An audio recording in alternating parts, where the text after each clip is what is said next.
श्री स्वामी समर्थ मैत्रिणींनो, तुमच्या सर्वांचं अगदी मनापासून खूप खूप स्वागत आहे आपल्या आजच्या आणखी एका नवीन छोट्याशा व्हिडिओमध्ये. तर बघा मैत्रिणींनो, बऱ्याचदा आपण आजूबाजूला आपल्या शेती बघतो आणि त्या शेतीमध्ये बी वगैरे पेरलेलं असतं. ज्या शेतीमध्ये बी वगैरे पेरलेलं असतं त्या शेतामध्ये खूप छान पद्धतीने पीक आलेलं असतं. या उलट ज्या शेतीमध्ये बी पेरलेलं नसतं, पीक घेतलेलं नसतं, त्या शेतामध्ये निसर्ग ती जमीन पूर्णपणे गवताने भरून टाकतो. अगदी त्याच पद्धतीने आपलं देखील आहे. आपलं जे डोकं आहे त्या आपल्या डोक्यामध्ये जर आपण फक्त नकारात्मकच गोष्टी भरवत राहिलो तर आपण कधी सकारात्मक विचार करूच शकत नाही. जर आपल्याला काहीतरी करायचं आहे, भले मग आपल्याला कितीही नकारात्मक विचार आले तरी त्या नकारात्मक विचारांकडे लक्ष न देता आपल्याला सकारात्मकच विचार करायला हवा, जेणेकरून आपलं जे डोकं आहे ते नकारात्मक विचारांनी अजिबात भरणार नाही. ज्यावेळेस आपण सकारात्मक विचार करतो त्यावेळेस खरंच सकारात्मक गोष्टी घडत जातात आणि ज्यावेळेस आपण फक्त नकारात्मकच विचार करतो त्यावेळेस नकारात्मकच गोष्टी घडतात. आणि आपण जर एखादं ध्येय समोर ठेवलं तर आपण त्या ध्येयाकडे वाटचाल करण्यासाठी काहीतरी पावलं उचलतो आणि प्रयत्न करतो. या उलट जर आपण फक्त म्हणत राहिलो की नाही, हे माझ्याच्याने होणार नाही, मी हे करू शकत नाही, तर आपण काहीच करू शकत नाही. पण आपण जर म्हटलो हां, हे मी करू शकतो किंवा हे मी करू शकते, तर नक्कीच आपण काहीतरी करू शकतो. तर मी हे का सांगते त्याचं कारण की बघा, बऱ्याच जणींना असं वाटतं की मी काही घराच्या बाहेर जात नाही आहे, मी काही करू शकत नाही. पण असं काही नाही आहे. आपण घरात बसून पण भरपूर काही करू शकतो. मनात जर जिद्द असेल, करण्याची आवड असेल, इच्छाशक्ती असेल आणि कष्ट करण्याची ताकद असेल तर आपण घरातही बसल्या बसल्या काहीही करू शकतो. अशक्य गोष्टही साध्य करू शकतो. तर हेच मला यातून सांगायचं होतं. फक्त त्यासाठी सकारात्मक विचार करणं गरजेचं आहे. जसं की मी सुरुवातीला उदाहरण दिलं, जर शेतात बी पेरलं तर पीक येतं. या उलट जर त्या शेतामध्ये बी पेरलं नाही तर त्या शेतामध्ये गवत उगतं.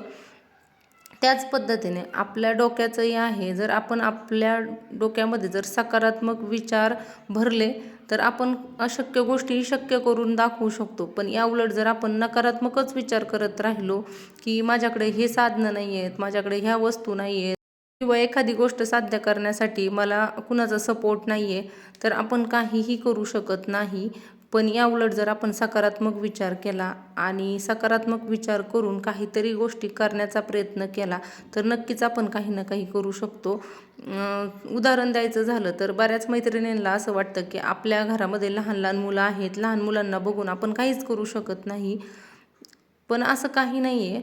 जर तुमच्यात करण्याची इच्छाशक्ती असेल किंवा तुम्हाला एखाद्या गोष्टीची आवड असेल आणि तुमची काहीतरी ध्येय असतील आणि तुम्ही जर असं मनातून विचार करत असाल, नाही आपल्याला काहीतरी करायचं आहे, भले लवकर आपल्याला यश मिळणार नाही, थोडंसं उशिरा मिळेल, पण आपण प्रयत्न करायला पाहिजे, असा जर विचार तुम्ही कराल तर नक्कीच तुम्ही एक ना एक दिवस लहान मुलांना सांभाळत सांभाळत देखील यशस्वी होऊ शकाल. तर ज्या मैत्रिणी जॉब वगैरे करतात किंवा ज्या मैत्रिणी लहान मुलांना सांभाळून देखील भरपूर काय काय करतात, त्या मैत्रिणींसाठी मी हा व्हिडिओ शेअर करत नाही आहे. या उलट ज्या मैत्रिणींना लहान मुलांमुळे काही करता येत नाही आणि करण्याची इच्छा आहे पण प्रत्येक वेळेस त्या निगेटिव्हच विचार करतात की नाही, मुलांमुळे मला हे नाही करता येणार, ते नाही करता येणार, त्या मैत्रिणींसाठी मी माझ्या व्हिडिओमधून रोज काही एक्झाम्पल्स देत असते. जेणेकरून मला असं वाटतं ज्या मैत्रिणी घरात आहेत किंवा लहान मुलं आहेत त्या मैत्रिणींना काही करता येत नाही आहे पण त्यांची काहीतरी करण्याची इच्छा आहे, त्यांना कुठंतरी प्रोत्साहन मिळावं आणि त्यांनी काहीतरी करावं, स्वतःच्या पायावरती उभं राहावं, यासाठी मी ह्या छोट्या छोट्या गोष्टी तुमच्यासोबत शेअर करत असते.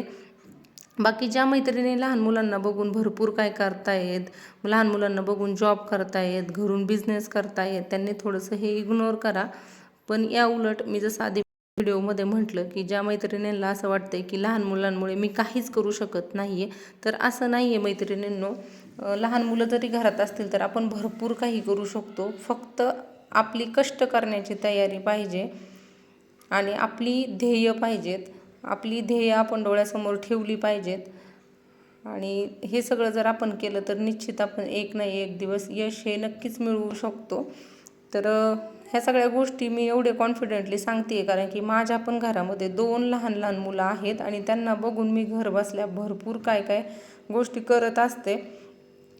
मला वेळ मिळत नाही तरी देखील मी वेळ काढत असते आणि दिवसातले 24 तास देखील मला बऱ्याचदा कमी पडतात, कारण की मला असं वाटतं मी हे करू की ते करू, पण मुलांना बघून करायचं असतं, त्याच्यामुळे कुठेतरी वेळ थोडासा कमी मिळतो. पण वेळ कमी मिळाल्यामुळे जे यश आपल्याला समजा 6 महिन्यात मिळायला पाहिजे त्याला थोडंसं लेट होतं, पण यश नक्कीच कधी ना कधी मिळतं. जे ज्यांच्या घरामध्ये बघा माझ्या लहान मुलांसारखीच लहान लहान मुलं आहेत, त्या मैत्रिणींबद्दल मी बोलते, त्यांना थोडंसं यश थोडं उशिरा भेटेल, कारण की ते ज्यावेळेस कुठलं काम करत असतात किंवा एखाद्या कामासाठी कष्ट घेत असतात त्यावेळेस त्यांना मुलांमुळे वेळ थोडासा कमी मिळतो. त्याच्यामुळे जे यश मिळणार आहे ते जर एखाद्याला 6 महिन्यात मिळत असेल तर तुम्हाला 1 वर्षात मिळेल, जसं की माझं आहे त्या पद्धतीने. पण प्रयत्न करत राहा. सतत केलेल्या प्रयत्नांमुळे आपल्याला एक ना एक दिवस यश हे नक्कीच मिळेल. तर बघा, माझं जे फील्ड आहे ते वेगळं आहे, तरी देखील मी माझ्या चॅनलवरती सगळ्यांना उपयोगी पडतील असे व्हिडिओ शेअर करत असते, जेणेकरून ज्या मैत्रिणींच्या घरामध्ये लहान लहान मुलं असतील त्या मैत्रिणींना त्या व्हिडिओचा फायदा व्हावा. तर कुठले व्हिडिओ, तर ज्या मैत्रिणी आपले रेग्युलर व्हिडिओ बघतात त्यांना माहीतच आहे, पण ज्या मैत्रिणी आजचा व्हिडिओ पहिल्यांदा बघत आहेत किंवा आजचा व्हिडिओ बघणारे नवीन व्ह्यूअर्स आहेत त्या मैत्रिणींसाठी सांगते. तर तुम्ही नक्की एकदा चॅनलला व्हिजिट द्या, जेणेकरून तुमच्या लक्षात येईल मी कुठल्या प्रकारचे व्हिडिओ तुमच्यासोबत शेअर केलेले आहेत. तर मैत्रिणींनो, जे काही मी माझ्या आवडीनिवडीचे व्हिडिओ तुमच्यासोबत चॅनलवरती शेअर करते, म्हणजे मी जे काही छंद माझ्या जोपासते ते व्हिडिओ शेअर करते, ते फक्त मी माझे छंद तुमच्यासोबत शेअर करत असते. या उलट माझं जे फील्ड आहे ते वेगळं आहे. मी ज्या फील्डमध्ये जॉब केला ते फील्ड माझं वेगळं आहे. त्याच्या रिलेटेड व्हिडिओ देखील मी तुमच्यासोबत भरपूर शेअर करू शकते, पण ते व्हिडिओ तुम्हाला बघायला बिलकुल आवडणार नाही, कारण की मी प्रत्येक व्हिडिओमध्ये जसं म्हणते माझं फील्ड आणि तुमचं फील्ड हे सेमच असेल असं नाही.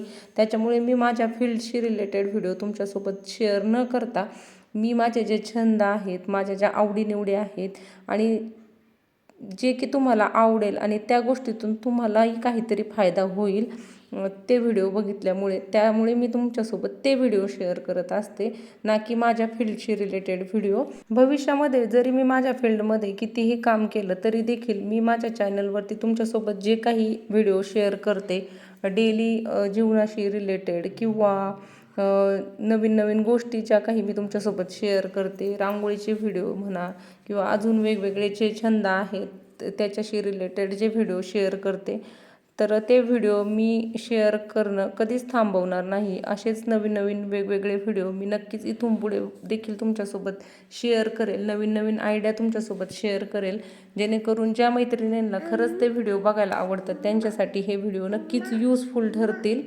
तर आज मला व्हिडिओ शूट करायला वेळ मिळाला नाही, म्हणून म्हटलं चला तुमच्यासोबत थोड्याफार गप्पा मारूयात, म्हणून मी आज या ठिकाणी हा व्हिडिओ शूट केलेला आहे आणि तुमच्यासोबत शेअर करत आहे. बाकी आपले जे रेग्युलर व्हिडिओ असतात ते उद्यापासून तुम्हाला बघायला मिळतील. ज्या मैत्रिणींना माझे व्हिडिओ मनापासून बघायला आवडतात त्या मैत्रिणींसाठी खरं तर मी व्हिडिओ बनवून शेअर करत असते.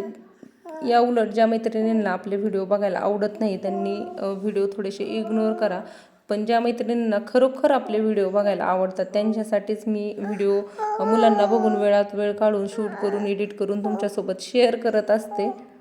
बघा मैत्रिणींनो, ज्यावेळेस आपण एखादं काम करत असतो त्यावेळेस ते काम करत असताना आपल्याला पॉझिटिव्ह आणि निगेटिव्ह अशा दोन्ही प्रकारची माणसं भेटत असतात. पण आपण पॉझिटिव्ह विचार करणारे जी लोक असतात किंवा पॉझिटिव्ह विचार करणारे जे आपले मित्रमैत्रिणी असतात त्यांच्याकडे बघून अजून चांगले कामं करण्याचा प्रयत्न करायचा. आणि या उलट निगेटिव्ह जी लोक असतात की जे आपल्याला नेहमी खाली खेचण्याचा प्रयत्न करत असतात, अशा लोकांना देखील सोबत घेऊनच आपल्याला आपलं ध्येय गाठायचं आहे. त्यांनी आपल्याला निगेटिव्ह कमेंट्स केल्या किंवा आपल्याबद्दल निगेटिव्ह बोलले म्हणून आपण आपलं खच्चीकरण कधीच होऊ द्यायचं नाही. उलटं त्यांनी आपल्या चुका काढल्या तर त्या चुकांतून शिकून आपण अजून पुढे जाण्याचा प्रयत्न करायचा. आणि आपल्या चुका काढणारं पण कुणीतरी असायला हवं, त्याच्याशिवाय आपल्यालाही कळत नाही आपल्याकडनं काय चुकते, आणि त्या चुका दाखवल्यामुळेच आपल्याला कळतं की आपल्यात अजून आपल्याला काय सुधारणा करायची आहे. त्याच्यामुळे आपल्या आयुष्यात पॉझिटिव्ह लोक जितकी आवश्यक आहे तितकीच निगेटिव्ह लोक देखील आवश्यक आहे. आपल्याला प्रोत्साहन देणारी जी आपल्यासोबत चांगली माणसं आहेत त्यांचं प्रोत्साहन घेऊन आपण पुढे जायचं आहे आणि जी लोक आहेत जे आपले पाय खेचण्याचा प्रयत्न करतात त्यांना आपल्याला इग्नोर करून पुढे जायचं आहे. असं केलं तरच आपण काहीतरी करू शकतो. पण जर आपण निगेटिव्ह लोकांना घाबरून जर तिथेच थांबलो तर आपण कधीच यशस्वी होऊ शकत नाही. त्याच्यामुळे मैत्रिणींनो, कुठलेही ध्येय गाठत असताना वाटेत आपल्याला कितीही निगेटिव्ह विचार करणारे लोक भेटले तरी त्यांच्याकडे आपल्याला दुर्लक्ष करायचं आहे आणि आपल्या ध्येयाकडे लक्ष देत देत पुढे चालायचं आहे. तर आजच्या व्हिडिओमध्ये जे काही मी तुमच्यासोबत शेअर करत होते ते बाळाला बघत बघत शेअर करत होते. नकळत जर बोलताना काही माझ्याकडून चुका झाल्या असतील तर नक्कीच समजून घ्याल.